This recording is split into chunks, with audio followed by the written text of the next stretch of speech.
Assalamualaikum warahmatullahi wabarakatuh. Alhamdulillah, kita lanjutkan lagi pembahasan kita masih di bab yang sama, yaitu teks diskusi.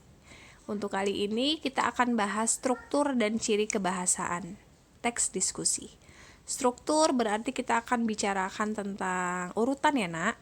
Kemudian ciri kebahasaan itu yang biasanya kata atau kalimat yang biasanya muncul pada teks diskusi. Baik, untuk urutan atau struktur teks diskusi itu ada 3. Pendahuluan berisi topik atau isu yang akan dibahas. Kemudian untuk selanjutnya nomor 2 akan ada pendapat yang pro atau mendukung. Kemudian dilanjutkan pendapat yang kontra atau menentang. Bisa juga pendapat kontranya duluan, kemudian dilanjutkan dengan pendapat yang pro. Tentu sudut pandang pro dan kontra ini harus disertai dengan alasan. Dan yang terakhir adalah bagian simpulan. Simpulan di sini harus netral ya, tidak memihak kepada pro atau kontra. Jadi ada pendahuluan, kemudian sudut pandang, bisa pro kemudian kontra dan sebaliknya disertai dengan alasan, dan yang terakhir adalah simpulan yang netral atau tidak memihak. Ini adalah contoh urutan atau struktur kita identifikasi dari teks yang sudah kita bahas pekan lalu ya nak. Bisa kalian temukan di buku halaman 179 dengan judul teks Makan Mie Instan Dicampur Nasi.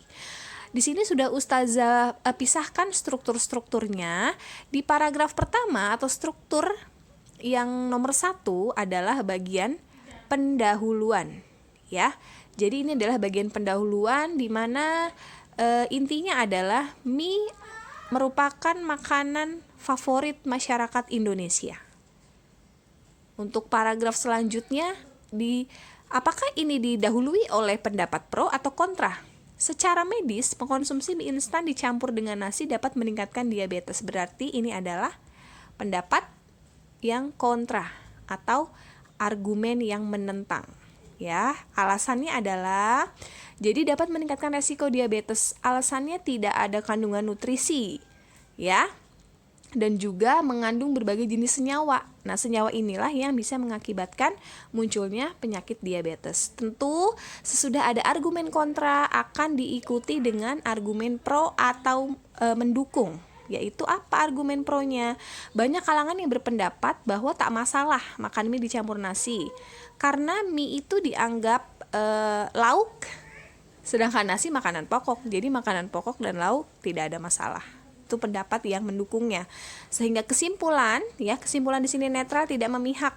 Nah, bilangnya adalah jika memang mie instan dicampur nasi memiliki resiko terhadap penyakit diabetes, ya berarti kita harus berhati-hati dalam mengonsumsinya. Ya, kalau misalnya kita mengonsumsi boleh, tapi tidak boleh terlalu sering. Gitu ya.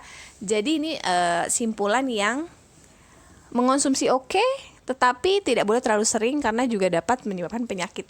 Netral ya, tidak memihak ke iya atau tidak. Baik, kemudian ada juga di sini contoh yang lain, kebiasaan minum teh, baik atau buruk ya. Ada 4 bagian, juga Ustazah identifikasi di sini. Paragraf pertama tentu ini adalah isu yang dibahas, yaitu tak jauh berbeda dengan kopi, kebiasaan minum teh sudah dilakukan dari dulu. Ya, bahkan menjadi tradisi. Jadi ini adalah sebuah pendahuluan atau isu atau topik yang akan dibahas dalam teks ini. Kemudian, apakah paragraf yang kedua mendukung atau menentang? Terdapat beberapa kandungan aktif dalam teh sehingga bermanfaat bagi kesehatan. Bermanfaat berarti ini adalah argumen pro atau mendukung, disertai dengan alasan kenapa disebut bermanfaat, karena mengandung vitamin C, vitamin E, kafein, beta-karotin, dan fluor. Oke. Sesudah ada argumen pro dan alasannya, maka di sini juga ada argumen kontra dan alasannya juga. Tetapi di balik manfaatnya yang banyak, ternyata kebiasaan minum teh ini juga tidak baik untuk kesehatan. Alasannya adalah kafein yang terdapat di dalam teh dapat menyebabkan proses penyerapan makanan menjadi terhambat. Ya, selain itu kafein juga menimbulkan rasa ketergantungan. Sehingga kalau tidak mengkonsumsi terasa tidak fit badannya. Nah, itu adalah alasan. Sehingga yang terakhir adalah kesimpulan ya atau simpulan. Di sini dibilang adalah jika kamu ingin mengonsumsi teh yang sehat, disarankan mengonsumsi 5 cangkir ukuran 200 ml setiap hari karena masih normal disebutnya ya. Tapi hindari kebiasaan minum teh saat perut kosong karena meningkatkan produksi asam lambung sehingga berpengaruh pada pencernaan. Nah, berikut adalah urutan-urutan pada teks diskusi. Ada 2 teks ya.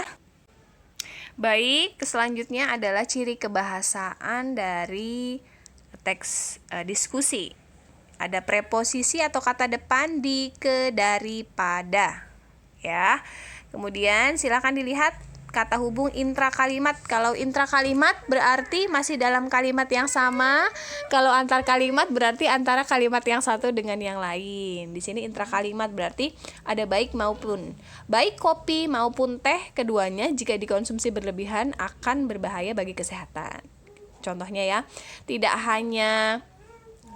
hanya siswa, tetapi guru juga mengalami kendala saat pembelajaran jarak jauh. Misalnya, kemudian antar kalimat ada oleh karena itu, berdasarkan, jadi, maka dari itu. Jadi untuk menghubungkan kalimat yang satu dengan kalimat yang lain.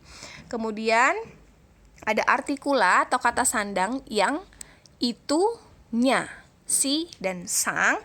Dan yang keempat adalah interjeksi atau kata seru. Ada wah, ya, hai, oh, nah, masa. Dan yang kelima adalah partikel penegas lah, kah, pun. Itu ya. Jadi ini adalah ciri kebahasaan yang ada pada teks diskusi. Baik, demikian untuk pembahasan kali ini. Semoga dapat diserap dengan baik ya ilmunya, dan dapat diingat juga dalam memori yang panjang dan bisa diaplikasikan insya Allah jika kalian ingin mengungkapkan pendapat. Nah, bisa dilihat struktur teks diskusi ini ya. Baik, jazakumullah khairan.